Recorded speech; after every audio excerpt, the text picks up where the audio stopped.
Well, welcome, welcome, welcome back to the Awakening Potential Show, where we get to dive into stories, tools, and strategies to unlock your extraordinary self. I'm your host, Karen Rudolph, and we're here supporting you stepping into your bold self, your sassy confidence, your classy wisdom, and your badassy boldness. This show is your gateway to creating ripples of transformation in your life, your work, and the world. So let's get started at awakening your potential and spark the magic within. Today, I'm thrilled to introduce someone who embodies the journey in their own unique way. Our special guest, Mark Talukdar, forgive me, is a former engineer turned peak performance coach. Wait until you hear all his story. It's amazing. He's a speaker, author, bodybuilder extraordinaire, host of Peak Performance Perspective podcast as well. Welcome, welcome, welcome, Mark. It's such a privilege to have you here. Thank you for having me on the show. It's so great. You and I have spoken before. I've been on your show. I am really enthralled with your journey. If you'll give like just a little brief, like your background conversation, what brought you up to who and what you're doing today would be great. Yeah, I grew up in India until I was 18 years old, and I grew up as a very naive kid, and I still am very proudly very naive. And when you're naive, you are a dreamer. And when Mm, you're a dreamer, you try to do things that other people say just can't be done because they're too practical. So one of mhm, my first naive dreams was to come to the United States of America because, it was the place where everything was happening. And I've always resonated with the history and George Washington, Abraham Lincoln, and music and everything, culture. So when I was 18, I moved to the US. I had nothing. I think 80 some dollars in my pocket, with nothing but a naive dream of I'm going to see what I can do in this great country. And soon I became homeless because $83 doesn't really go for that far. right.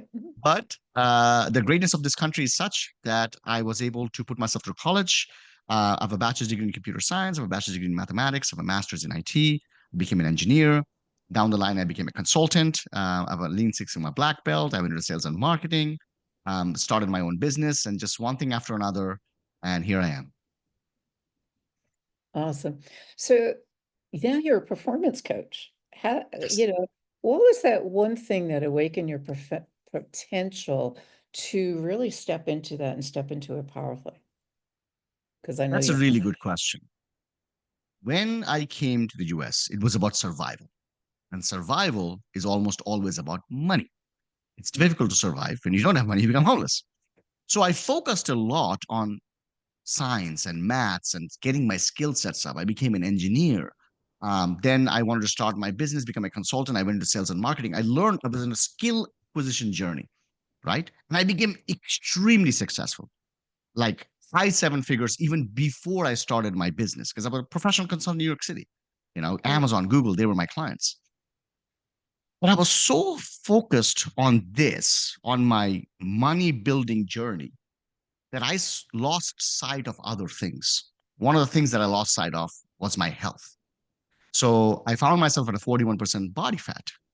Mhm. And, all these things are tied together. Like our mind and our body aren't two different things, it's the same thing, right? How we physically feel affects how we mentally feel. And then that reflects in the work that we do. So Absolutely. it took me a long time to realize that initially I was looking to achieve peak performance in my career, and I was pushing so hard. I was getting all those success, but it was coming at a cost of my literal lifespan. And it took me a while to realize that peak performance truly in life is an amalgamation of three things: health, wealth, and relationships.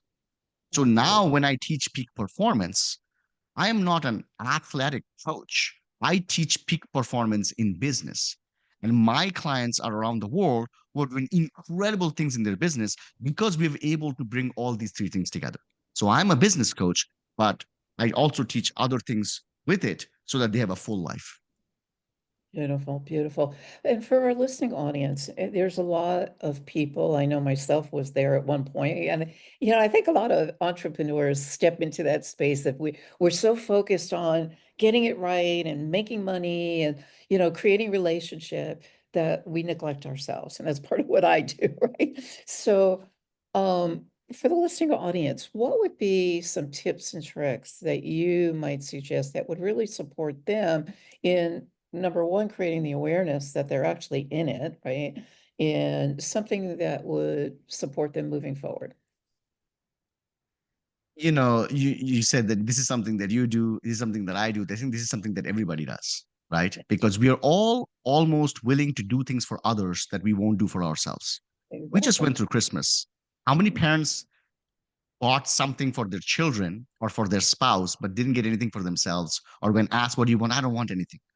Exactly. Because we feel love towards others, but almost always we don't feel that love towards ourselves. Yeah. And if anything, we beat ourselves up more than we give ourselves credit for things, right? Everybody's making New Year resolutions only because they want to not just become a better version of themselves, they don't want to be the version they were the year before. So it's coming from a place of, I need to change because I'm not good enough or I'm not doing enough, right? So for me, you know, it would be a lie to say that I would have this wisdom and I would have this knowledge when I was 20 years old because I was in a different place in life. You Right. know, where we are in life depends on the experiences we have had. And the experiences that I had led me to realize that no matter how much money I have, Mhm. no matter what titles I have, no matter how many clients I have, my accomplishments, nothing matters if my son grows up without a dad because I died of heart attack. Nothing matters if I'm living a life that is not full of love, not full of people who want me and I want them in return. And that's where the idea has to come from.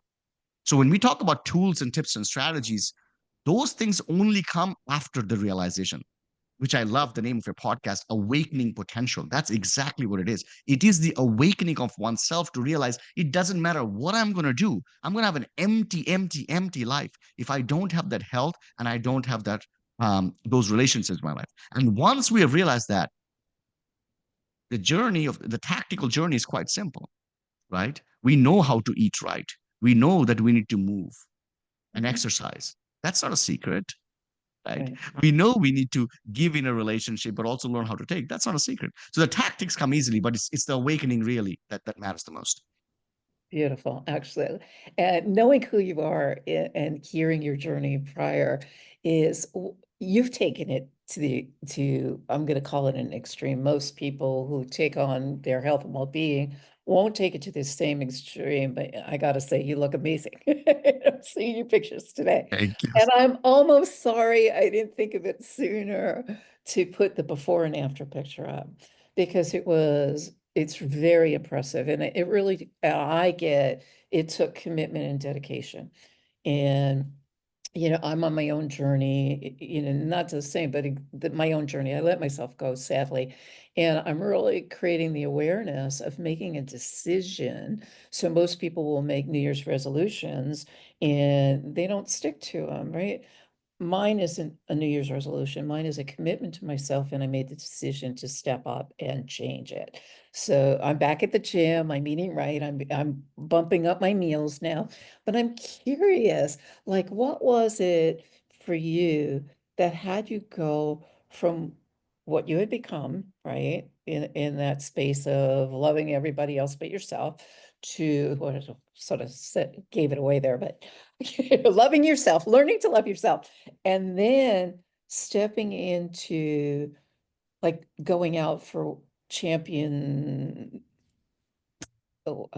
championships, like, which are amazing. And you're so ripped right now that it's like before and after, it's just like, wow, I would love just a little bit of that. That would be awesome. But, what was it that inspired you to like take it to that degree? When I was at my 41% body fat, I was morbidly obese, right? I had sleep apnea, I had high blood pressure, I had blood sugar problems, and I'm a smart guy. I'm a trained engineer. I've overcome a few things in my life.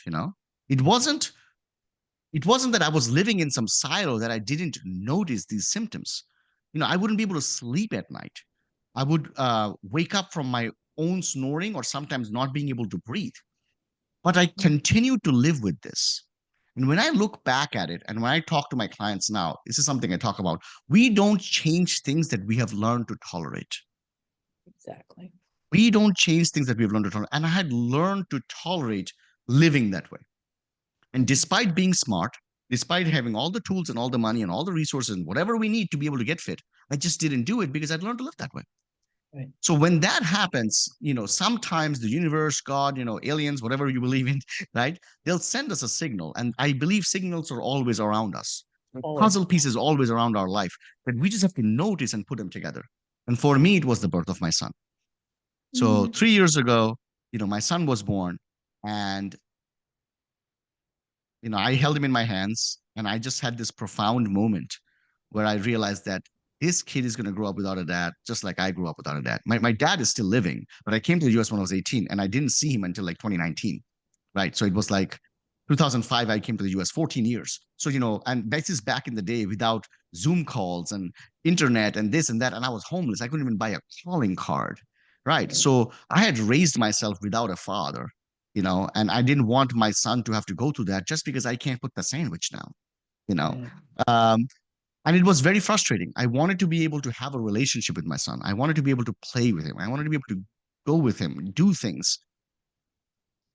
And I was very mad at myself. You know, so many of us wake up in the morning someday and look at our lives and we say, how did I get here? How did I allow this to happen? What was I thinking? Mhm. And in those moments, we feel helpless. And we feel like, oh my God, if I just had a time machine, I would go back and undo that mistake that I made. But the reality is, there is no such time machine.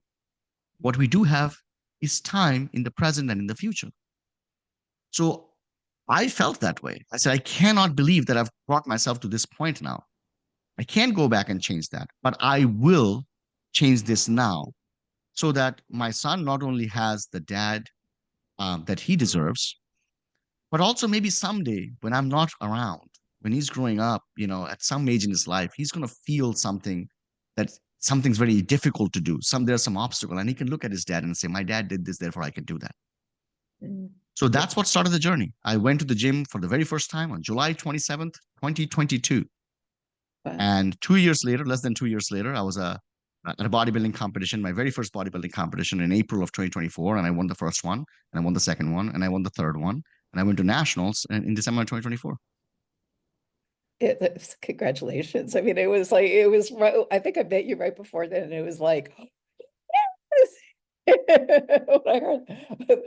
Actually seeing a picture of you, and with your permission, I'll post it in the information later so people could actually see your before and after, because that's quite an accomplishment. It takes a lot of courage and vulnerability to really step into that level of commitment. And I really honor you for it. Cheers.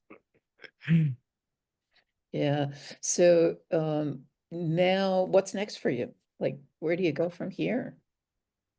So, I went to nationals in December. I didn't win. I knew I wasn't going to win because it was the very first time you're competing with national level athletes.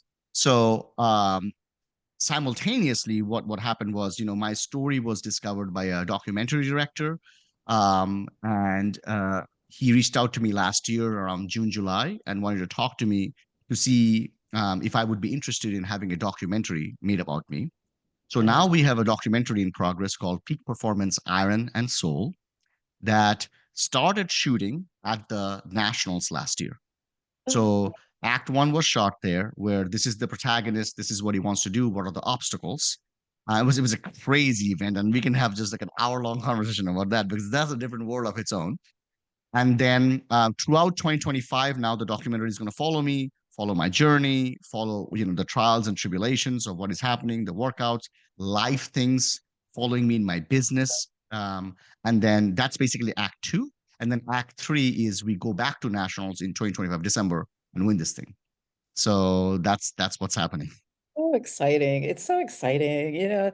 So in the day of the life, briefly, I mean, obviously it's going to be documented and we'll all tune in for that. And actually, if you give me that information, I will update all of your contact information is going to be in the show notes anyway. So anybody that wants to reach out for Mark, all his contact information will be there. But if you give me that information as it happens, I will go back into the show notes and update it so we can follow you and, you know, cheer you on from the sidelines. It's so exciting.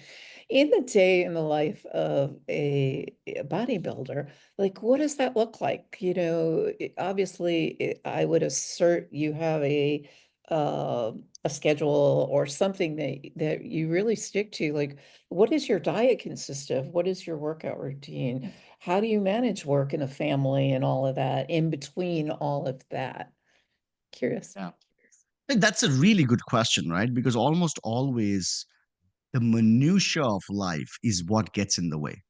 We all want to start businesses. We all want to get fit. We all want to have amazing relationships. But we look at the complexity of the life that we live with our kids and this and that and all these other things and our spouses.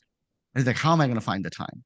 So when I started this journey, um, that was the biggest obstacle to conquer. I wouldn't go and say I have conquered it completely, but I've gotten pretty good at it. Um, the first and foremost thing before workouts even come in is diet, right? And we have all heard about it.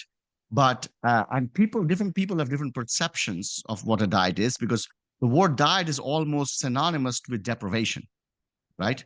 Like if for some reason the word saying that I'm on a diet doesn't mean I'm eating healthy, it's Right, like I'm depriving myself, right, right? And that's not the case. So a bodybuilder's diet, believe it or not, eating is like the hardest thing because you eat so much food. You know, you're eating a lot of meat, you're eating a lot of carbs. I used to believe, maybe like a lot of people listening, carbs are the enemy. They're not. Nutrition science, thanks to YouTube, has gotten so bad that we are misled in a completely different direction. right. So there's a lot of carbs, there's a lot of protein, but it's clean food. So try to stay away from processed food. There's a lot of like home cooked chicken and rice and beef and fish and vegetables. Um, Now, because I live in the real world, I do have to indulge and I do want to indulge. I don't want to live a life where I can't have a pumpkin pie for Christmas. I don't want to live a life where I can't have some chocolate or Yeah, cake. So there are cheat meals that are programmed into your diet, but they are strategic. right, Here's a good example to think about it, a good way to think about things to understand how, if we're not vigilant about diet, how we end up gaining weight.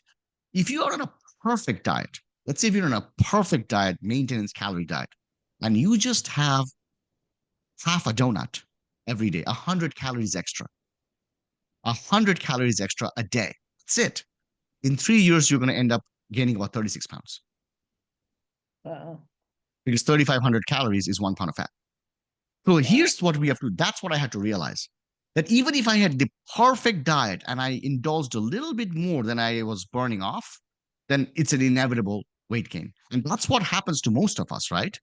We haven't like gone on a binger eating thing like 6 months ago. Like we've been pretty much living the same way, and all of a sudden you look in the mirror, like, oh my God, how did this happen? That's what happens. So knowing what to eat, knowing when to eat, I eat 6 meals a day. Um, I meal prep my meals once a week on Sunday, and then it's just put out in containers. As I'm sitting here, literally for your audience, I have a container of food that I'm Love going to eat right after this podcast because I have to it. eat at a certain time. So there's a lot of simplicity associated with it. I don't have to worry about what I'm going to eat. So yeah, eating a lot of vegetables, a lot of meat, a lot of carbs, um, and that is the fuel to what we do in the gym. Carbs are undoubtedly the fuel of performance. There's a lot of stuff right now about no carbs and this and that, and that's a whole podcast on its own, and we can talk about it. But carbs are the performance fuel. So now you fuel your body. If you want your body to function like a race car, like an F1 race car, you're gonna go to the local gas station and put 87 lead gasoline on it. Yeah, you have to fuel it a certain way. Then you go to the gym, and my workout routine is actually not crazy. I mean, I do fasted cardio every morning for 45 minutes. And then I train 6 days a week, 1 hour a day. That's Wow, it. beautiful. That's amazing. You know, I'm restarting my journey. I started out this you'll get a kick out of this, I'm sure, because I'm sure you hear this often, as I do.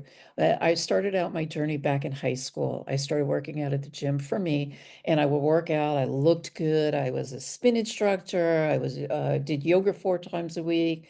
I have horses, so I rode 3 to 4 times a week. I was doing 6 hours of carpool back in the day, so it was really scheduling tightly, but it was about me. And then when I got married, I gave my power away.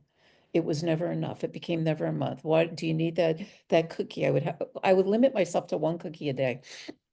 And then when it became, do you really need it? It got to the back of the refrigerator. And before I knew it, I was eating 2 or 3 cookies because now I'm hiding it. And, it's the weight starts, when you're in your 20s, 30s, it comes off fast because your metabolism is so high.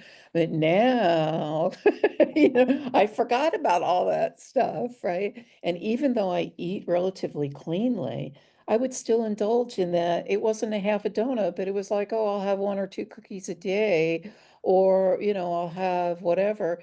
Or I'm working and I'm not eating because I'm not hungry. And then your body goes in. So I'm a recovering. I'm recovering from that. And it's so inspired by your story because I'm up to 4 meals a day now. My goal is to get to 5 or 6 as well. A lot of water. I'm a big water person down here in Florida anyway, because the humidity, we perspire so much more. Um, but I'm really looking to up the water and hadn't realized when I work out to compensate for that water loss as well, to drink more water on those days. So I'm at the gym now 3 days a week and I'm walking the other 2, 3, 4 days. So I'm getting there. But I'm not calling it a diet, I'm calling it a lifestyle change. And I'm prepping my meals as well, and I'm eating clean food. I haven't done any sugars since New Year's, and went past the grocery aisles and bypassed the cookies and the chips that would have been like, oh, just a little bit with that. Now it's like, no, no. So it's making that decision. You get sick and tired of being sick and tired and go, that's it. That's it. Enough. Yeah. So, for the listening audience, if you're loving the conversation, if something resonates with you, please pause and reflect for yourself and DM either one of us what your biggest takeaway is from today's show. And we'd love to hear from you. So let's keep the ripple going. So, Mark, what is the one pearl? I like to call them pearls of wisdom. What would be the one pearl of wisdom that you've learned through your journeying through life that you'd like to leave the listening audience with?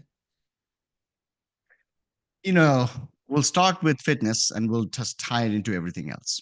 You Oh, know, okay. I have a new program now called Peak Performance Fitness, right? Where it's a 16-week transformation program. Whether you're a male or a female, you come into the program, and in 16 weeks, you're going to be in the best shape in your life, right? And when I enroll students in that program, one of the first questions they ask me is, "What's the best form of cardio?" And I tell them the best form of cardio is the one that you can consistently do every single day, Nice. right? At the end of the day, we can always muster up the strength to do something really hard once, twice, three, four, five, 10 times. But the question that we have to ask ourselves is this sustainable? Right.